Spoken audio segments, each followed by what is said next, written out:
Сыр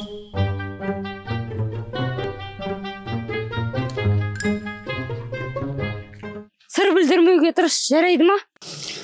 Жарайды, бірақ түк өтірік айта алмаймын, ше. Бері қара, астаяқ жеген жақсы ма, немесе бір рет өтірік айтқаның жақсы ма? Екеуі де жаман. Не дейтін ау? Бір рет өтірік айтқаның жақсы, түсіндің ба? Соңғы рет сені тыңдаймын. Серік! Ше тыңдамаймын. Әй, Серік! Тыңдаш. Мамаң дауыс шығып жатыр. Қайда жүрсің, а? Мен мамаң дауыс шығып жатыр. Кеттім мен. Мен тастап кетпе. Кетпесем болмады. Тірі қалсаң жолығамыз. Кетсең еркек емессің, айттым, бітті. Еркек болмасам болмай кетейін. В общем, кеттім мен. Осыдан үйге келменен оңбай таяқ жесін сен бала. Әдемілеп таяқ жесін менен. Әй, Серік, қайдасың?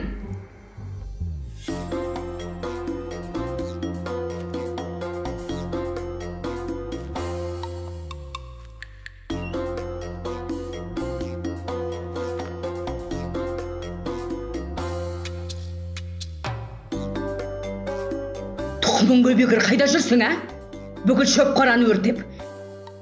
Басқа ойнайтын жер таппай қалдың ба сен бала, а? Әлде бізді білмей қалады деп ойладың ба? Бері кел бері. Не істеп қойғаныңды білесің ба сен? Тоқта деймін. Тоқта деймін саған.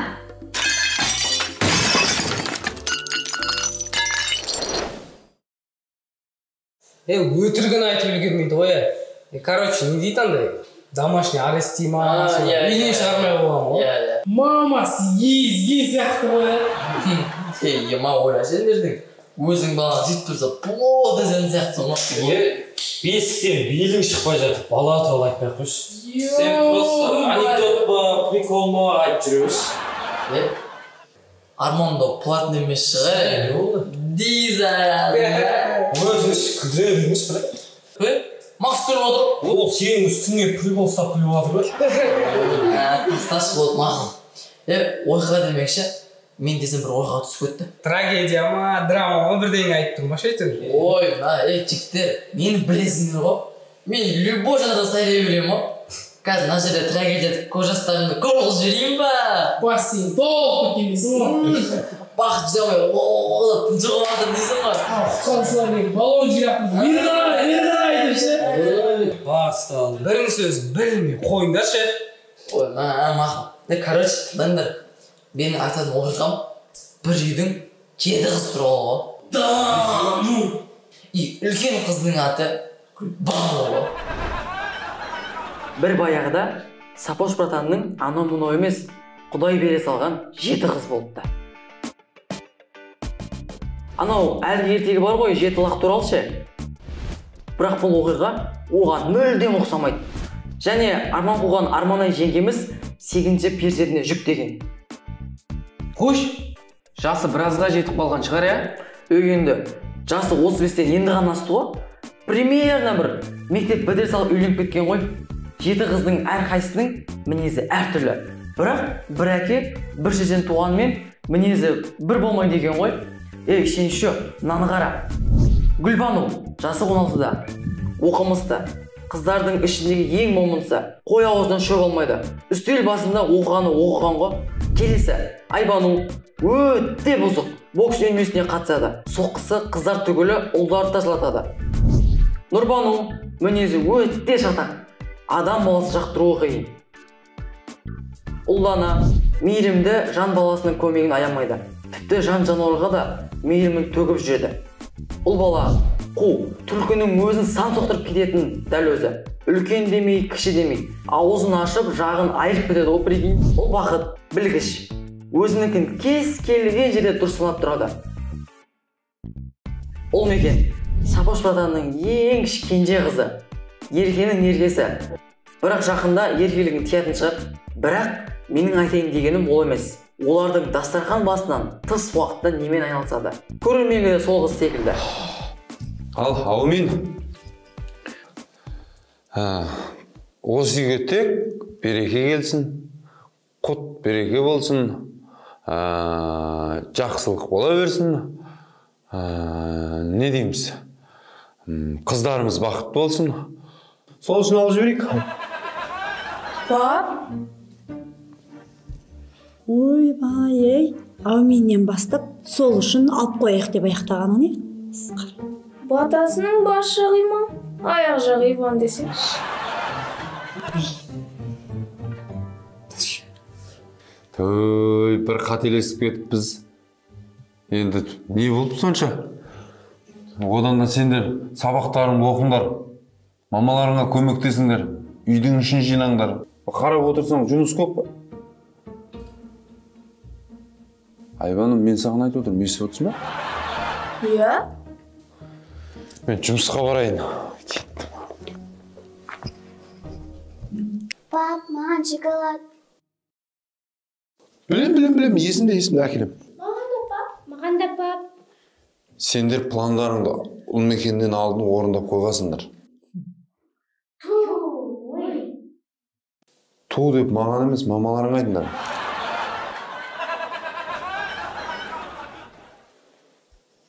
Тұз әкел, май әкел. Ішкері картошка тұшмақтың. Жарайды, мен есімнен шығып кетеді. Соткеге WhatsAppқа жазып қалдыр. Картошка. Ертең менде пробный тест, соған дайындалу керек.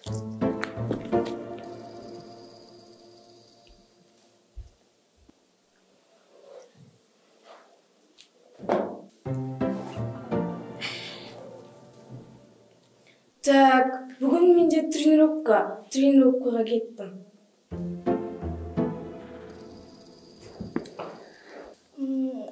Бүгін мен құрбылармен кездесуім бар, соған кеттім.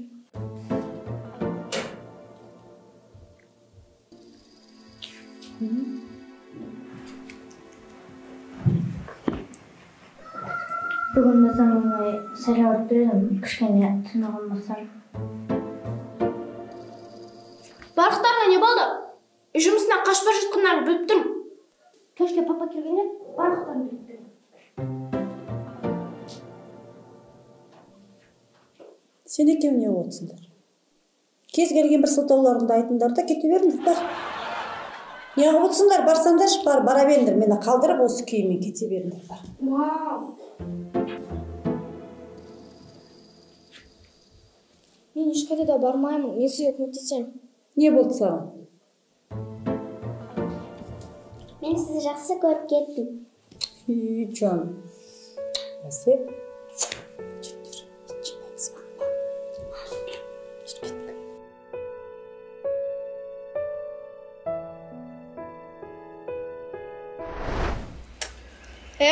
Ақша бар ма? Қандай ақша? Ақша қандай болушы еді?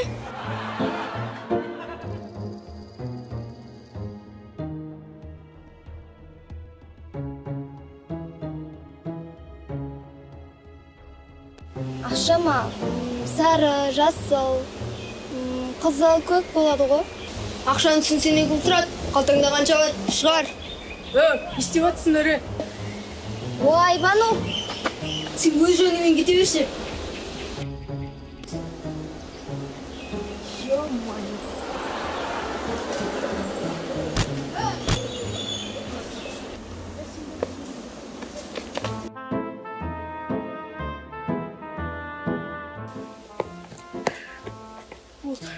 Жүгірмей қойық.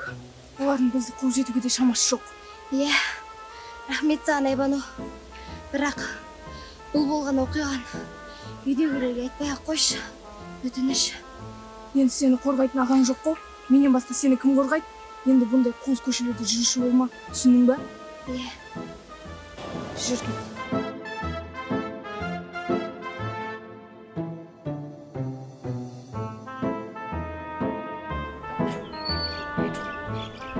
Мен сынау айта берсейші, айта бермейсің бе?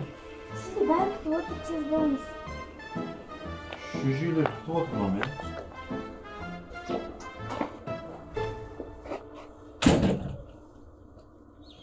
Не? 300-дің басын қосып, құрылтай өткізетін адам қылып отырсыңдар ғой.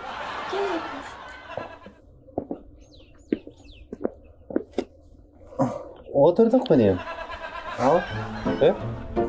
Шешелерің қайда? шешеміз бағана көршінің үйіне кетті. Сол сәтті пайдаланып, бәріміз ақылдасуымыз керек.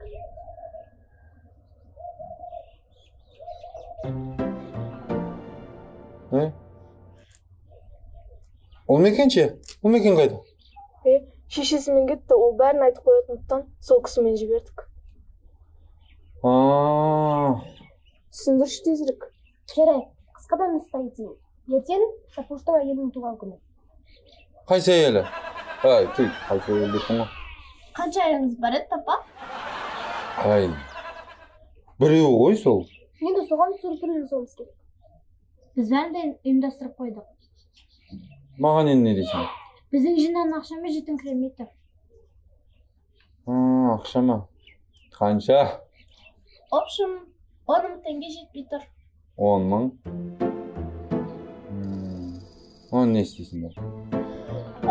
Торт, шар, әртүрлі бөлме безендіргіштер аламыз. 10 мың болса болды ма? Иә. Сөйтіп, мама келген кезде сіз ас үйден аспаздық киіммен гүл ұстап шығасыз. Сөйтіп тізерлеп отырып, мына сөздерді айтасыз. Жаным, жарығым, мен сені мақтан тұтамын, туған күніңмен алтыным берсіз.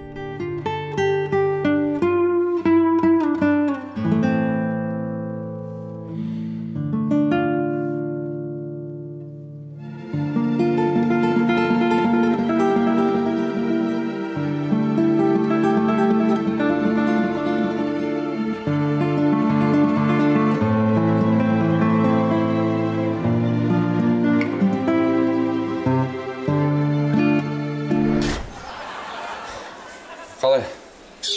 Бір күнгі подкаст болып қалмайсың, братан? Братаным, не? Жөндеп сөйлесейші сен?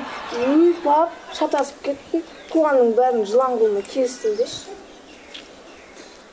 Жарайды, келісем. Біз сізге көмектесеміз, уайымдамаңыз. Ол не екен? Олар келе жатқан сияқты. Ешқайсың ештеңе білдірмеңдер. Түсіндіңдер ме? Жарайды, білдірмейміз. Жүр үйге барайық. Кешкі тамақты жасау керек.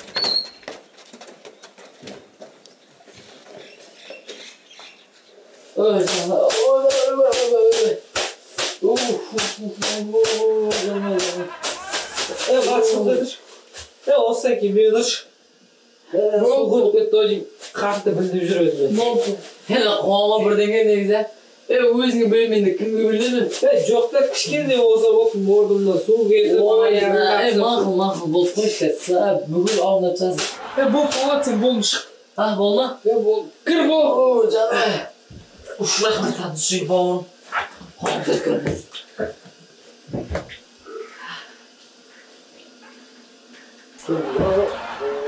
Үйіңде жатыңдар, әдемілеп сау олай.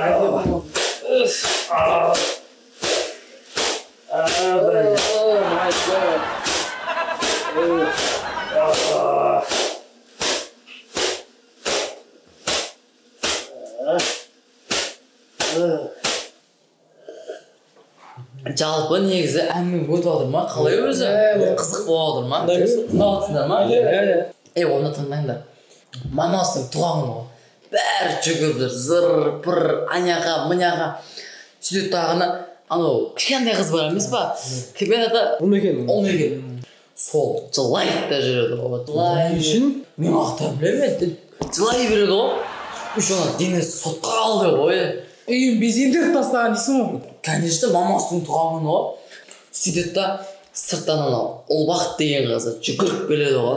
Ана типа білгіш қызы емес пе? Дәл соған дір жүгіріп келіп жатады да. Сөйтіп бәрі қарап қалған ғой анау. Ойлайды да мама айтады деп ше. Сөйтіп келеді да. Не десеңдерші? Неден? Мама келеді да. Жоқ дейді ғой. Мама еледі жоқ дейді ғой. Не сосын?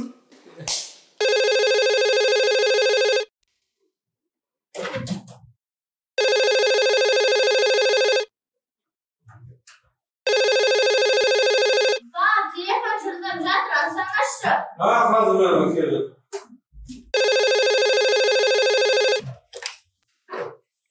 Ала? Саламатсыз ба? Саламатсыз. Бұл Сапарғали Бекмұратовтың пәтері ме екен? Иә, Сапарғали Бекмұраттың өзімен сөйлесіп тұрсыз. Олай болса тіптен керемет. Мен кіммен сөйлесіп тұрмын?